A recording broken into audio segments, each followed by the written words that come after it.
Welcome to the House Committee on Corporations. Today is Tuesday, May 4th. We are in the House Lounge. Will the clerk please call the roll? Chairman Solomon. Here. First Vice Chair O'Brien. Second Vice Chair Caldwell. Present. Representative Casey. Representative Chippendale. Present. Representative Fenton Fung. Present. Representative Hawkins. Present. Representative Kazarian. Here. Representative Kennedy. Present. Representative Charlene Lima. Present. Representative Stephen Lima. Present. Representative Phillips. Present. Representative Potter. Present. Representative Serpa. Present. Representative Mary Ann Shellcross. Submit. Present. Chairman, we have a quorum. We have 6 bills on the calendar today. The first bill is House Bill 6051 by Speaker Pro Tem Kennedy, which would rename the state airport in Warwick from T.F. Green State Airport to the Rhode Island T.F. Green International Airport. Is there a motion for passage made by Speaker Pro Tem Kennedy, seconded by Vice Chair Caldwell, Whip Kazarian, and Representative Shallcross Smith? Is there a discussion? Seeing none, will the clerk please call the roll? Chairman Solomon. Yes. Second Vice Chair Caldwell. Yes. Representative Chippendale. Aye. Representative Fenton Fung. Aye. Representative Hawkins. Aye. Representative Kazarian. Yes. Representative Kennedy. Representative Charlene Lima. No. Representative Stephen Lima. Yes. Representative Phillips. Yes. Representative Potter. Yes. Representative Serpa. Yes. Representative Shallcross Smith. Yes. And Chairman, the motion passes 12-1. 12 yeas, 1 against. All right, so 6051 passes and moves to the House floor. Next bill we have is the exact duplicate, Senate Bill 519 by I'll move Senate passage on that Majority as well. McCaffrey, Rhode Island T.F. Green International Airport. Second. Motion made for passage by Speaker Pro Tem Kennedy, seconded by Vice Chair Caldwell. Discussion? Seeing none, will the clerk please take the roll? Representative Chairman Solomon. Yes. Second Vice Chair Caldwell. Yes. Representative Chippendale. Aye. Representative Fenton Fung. Aye. Representative Hawkins. Aye. Representative Kazarian. Yes. Representative Kennedy. Representative Charlene Lima. No. Representative Stephen Lima. Yes. Representative Phillips. Yes. Representative Potter. Yes. Representative Serpa. Yes. Representative Shallcross Smith. Chairman, the motion passes 12 yea, 1 against. 519 moves to the House floor. Next bill we have is Senate Bill 142 by Senator Gallo, which was an exact duplicate of the bill, Vice Chair O'Brien's bill, that would allow the sale of alcoholic beverages on New Year's Day by retail Class A licensees. We had already passed the House duplicate of this bill. Is there a move motion for passage made by Vice Chair Caldwell, seconded by Chairman Phillips? Discussion? Will the clerk please take the roll? Chairman Solomon. Yes. Second Vice Chair Caldwell. Yes.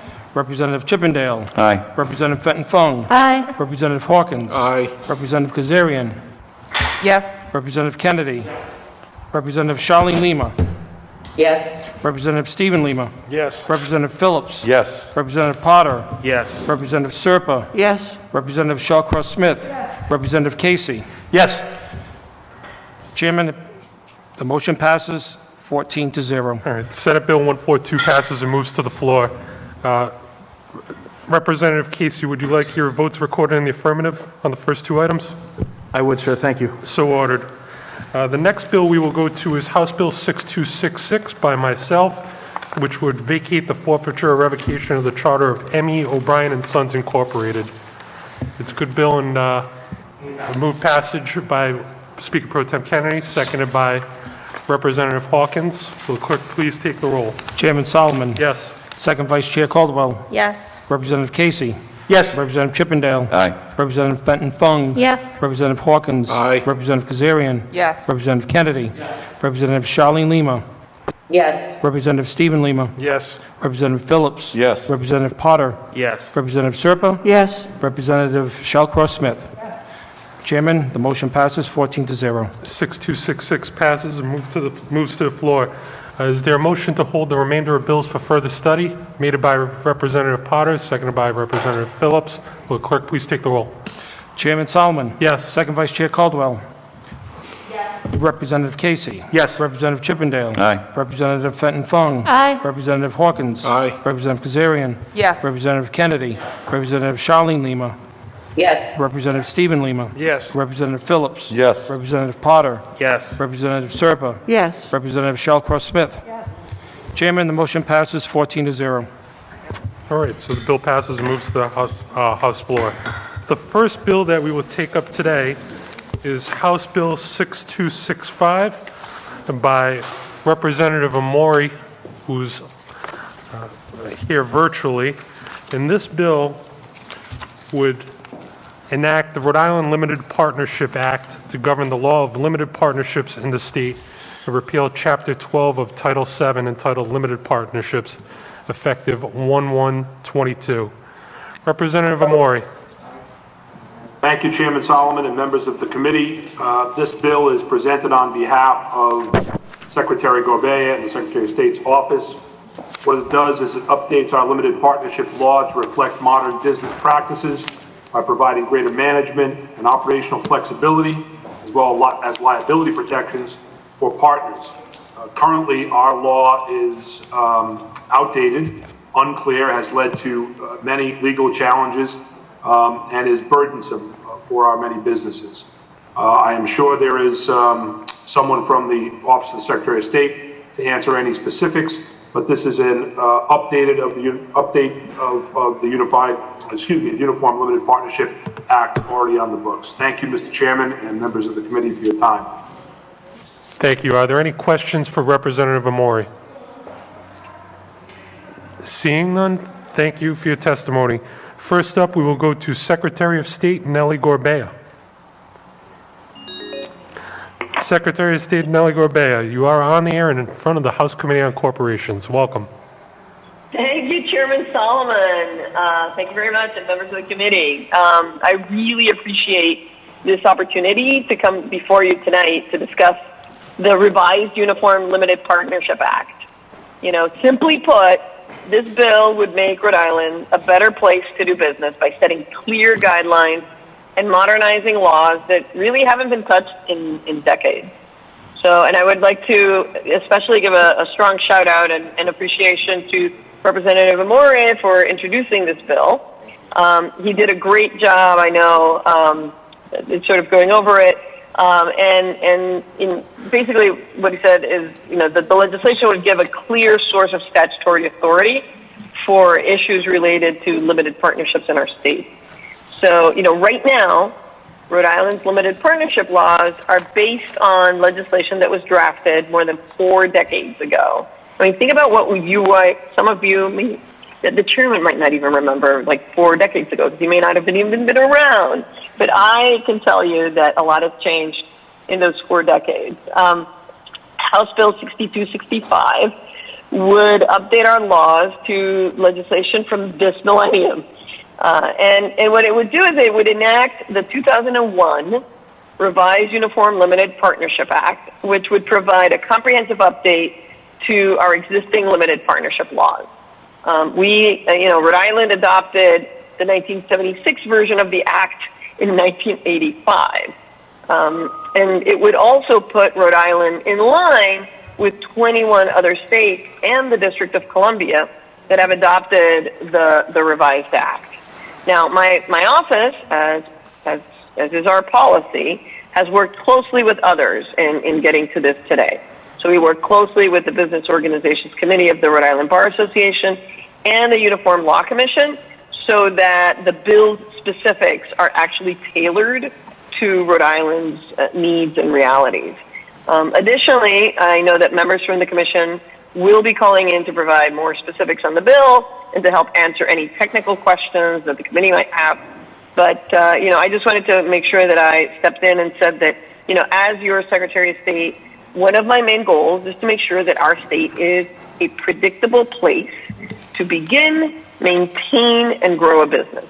And that's why I am supporting this bill and hoping that you will do as well. Thank you for the opportunity to testify today, and I'm happy to answer any questions. Thank you, Secretary, for your testimony. Are there any questions for Secretary Gorbea? Seeing none, thank you for your testimony. Thank you, Mr. Chairman. Next, we will go to Patrick Guida from the Uniform Law Commission. Patrick, you're before the House Committee on Corporations. You may proceed with your testimony. Thank you. My name is Patrick Guida.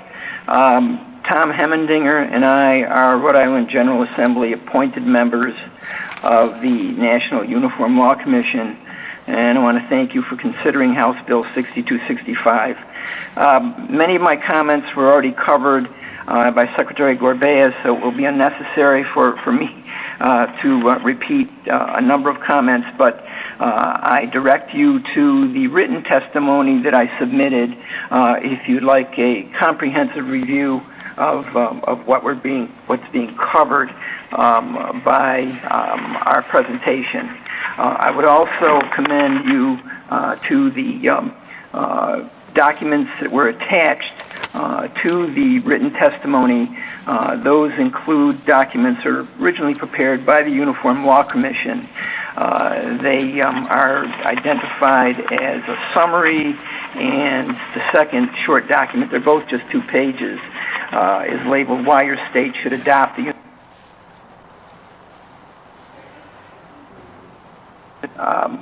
questions regarding any detailed issues relating to the comparison of this proposed new Limited Partnership Act and the current Rhode Island law. The Uniform Law Commission prepared a line-by-line, side-by-side comparison. It's a lengthy document, but that would be available for anyone who would be interested in reviewing that. Just a few points I'd like to make in addition to what Secretary Gorbea already indicated to you, and that is that this act reflects modern business practices and represents a refinement of what the scope and the uses are for limited partnership, which has changed considerably over the last 45 years since the 1976 Act, which we currently have, was recommended by the Uniform Law Commission. Modern businesses require greater sophistication from legal forms governing their practice, and modern-day uses of limited partnerships are focused on other things that are not readily available for other forms of business, such as limited liability partnerships and limited liability companies, which you may already be familiar with.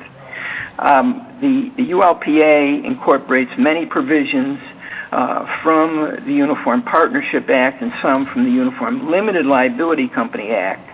And as a result, this new act is more complex and it's substantially longer than its predecessor because it's designed to be able to stand on its own. It was also drafted to meet the needs of what were formerly met by limited partnerships. But the point is that the Uniform Limited Partnership Act targets 2 types of enterprises that are beyond the scope of the limited liability partnerships and the limited liability companies that I mentioned. First, this new law includes provisions to meet the needs of sophisticated manager entrenched commercial deals whose participants commit for the long term. Second, it addresses modern needs of estate planning arrangements, so-called family limited partnerships. In addressing these concerns, the Act assumes that people utilizing it will want both strong, centralized, entrenched management and also passive investors or limited partners with little capacity or interest in the entity. So as a result, the Act's rules, and particularly its default rules, have been designed to reflect those assumptions. A fundamental change from the previous Act involves the liability of limited partners and general partners for the partnership debts. Under the prior Act, a limited partner could be held liable for the entity's debts if the limited partner was seen to have participated in some way in the business, and a third party that transacted business with that partnership developed some belief that the limited partner was somehow a general partner and thereby personally liable. This new Act eliminates that risk and thereby makes the this particular type of entity more favorable and attractive to those who are willing to get involved with it. Also, general partners under the prior acts were jointly and severally liable for the debts, liabilities, and obligations. This liability was complete and total. Under the new act, however, you can transform your limited partnership into a limited liability limited partnership, and under that arrangement, which you can do through the Secretary of State, your status is expressly available to provide a full liability shield to all general partners. Another important change concerns... Patrick, if I may interrupt you for a moment. So it's 21 states in the District of Columbia that have adopted this bill? Yes, but you also need to know that since we adopted the 1976 Act in '85, a number of other states have incorporated in their law other provisions of this act that we don't have and never had. And as a result, there are a lot of other states who already have something that's much closer to what's in this new 2001 Act than what we have now. So I have to ask you, what's the hesitancy amongst the 29 other states on this uniform law?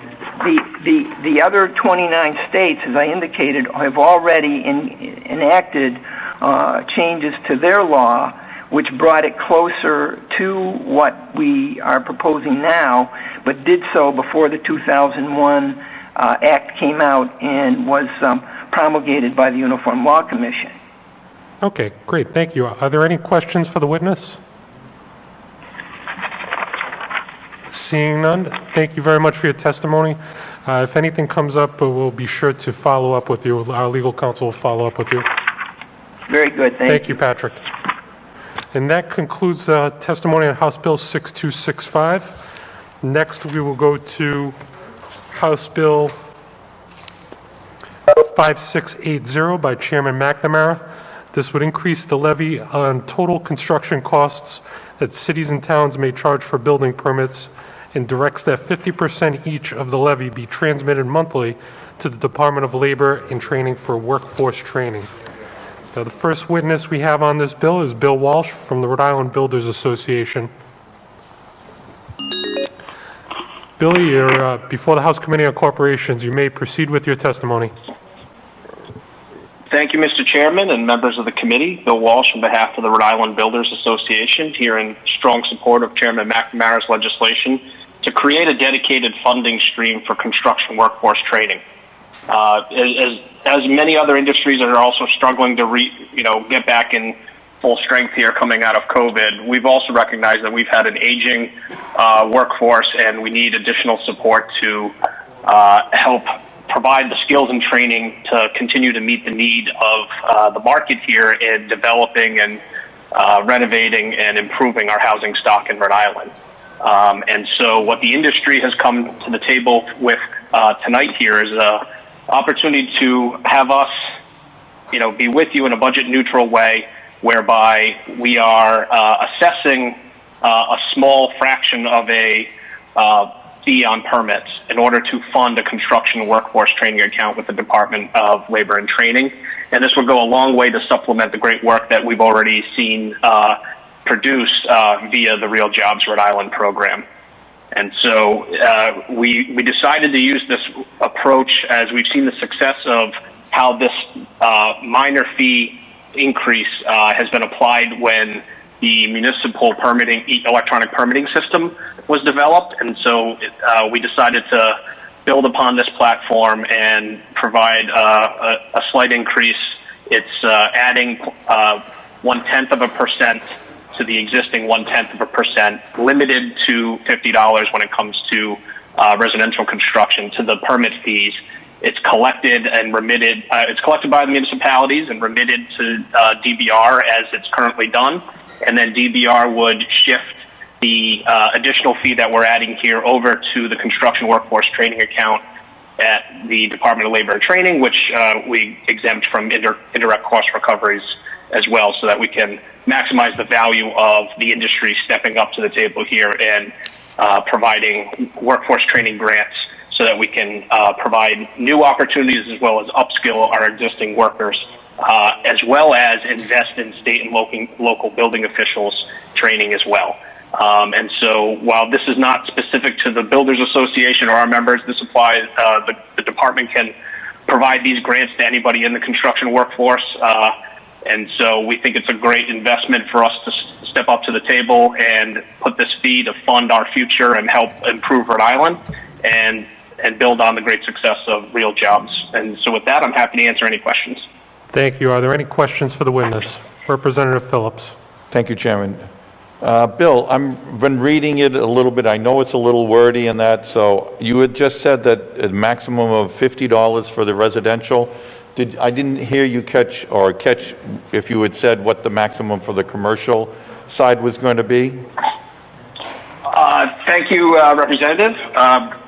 The $50 cap on this additional levy is existing law for 1- and 2-family dwellings. I think it's on the near the bottom of page, line 13 on page 1. Okay. And so we are not changing the cap on this additional levy. The other projects contribute in an uncapped manner. And so that change doesn't exist, but whether you are a commercial contractor, part of the trades, or otherwise, you all have access to this fund that DLT would implement the workforce training grants under. Okay, thank you. Thank you. Are there any additional questions? Seeing none? Thank you for your testimony, Billy. Vice Chair Thank you. O'Brien, would you like your votes recorded in the affirmative? Yes, please. So ordered. John Marcantonio signed up in favor of this legislation. Jennifer Hawkins from One Neighborhood Builders also signed up in favor of this legislation. Unfortunately, we were unable to get in contact with her, but she did provide written testimony in favor. We also received written testimony in favor from the Rhode Island Department of Labor and Training. And that concludes the testimony on House Bill 5680. Is there a motion to adjourn? Moved, seconded? Seconded. We are adjourned. Thank you. Thank you.